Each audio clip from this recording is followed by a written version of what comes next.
Ladies and gentlemen, the very word secrecy is repugnant in a free and open society. And we are, as a people, inherently and historically opposed to secret societies, to secret oaths, and to secret proceedings. We decided long ago that the dangers of excessive and unwarranted concealment of pertinent facts far outweighed the dangers which are cited to justify it.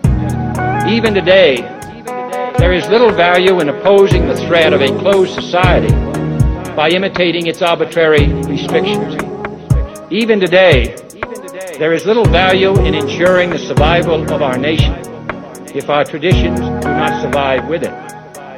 And there is very grave danger that an announced need for increased security will be seized upon by those anxious to expand its meaning to the very limits of official censorship and concealment. That I do not intend to permit to the extent that it's in my control. And no official of my administration, whether his rank is high or low, civilian or military, should interpret my words here tonight as an excuse to censor the news, to stifle dissent, to cover up our mistakes, or to withhold from the press and the public the facts they deserve to know. For we are opposed around the world by a monolithic and ruthless conspiracy that relies primarily on covert means for expanding its sphere of influence, on infiltration instead of invasion, on subversion instead of elections, on intimidation instead of free choice, on guerrillas by night instead of armies by day. It is a system which has conscripted vast human and material resources into the building of a tightly knit, highly efficient machine that combines military, diplomatic, intelligence, economic, scientific, and political operations. Its preparations are concealed, not published. Its mistakes are buried, not headlined. Its dissenters are silenced, not praised. No expenditure is questioned, no rumor is printed, no secret is revealed.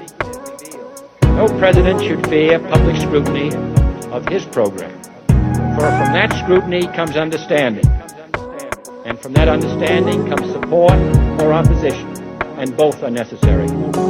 I am not asking your newspapers to support an administration, but I am asking your help in the tremendous task of informing and alerting the American people, for I have complete confidence in the response and dedication of our citizens whenever they are fully informed. I not only could not stifle controversy among your readers, I welcome it. This administration intends to be candid about its errors, for as a wise man once said, an error doesn't become a mistake until you refuse to correct it. We intend to accept full responsibility for our errors, and we expect you to point them out when we miss them. Without debate, without criticism, no administration and no country can succeed, and no republic can survive. That is why the Athenian lawmaker Solon decreed it a crime for any citizen to shrink from controversy.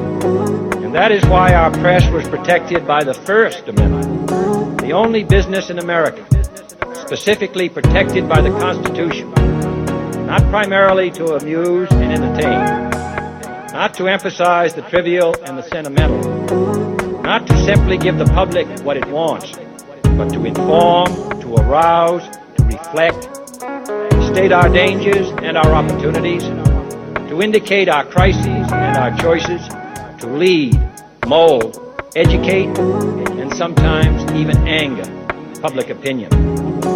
This means greater coverage and analysis of international news, for it is no longer far away and foreign, but close at hand and local.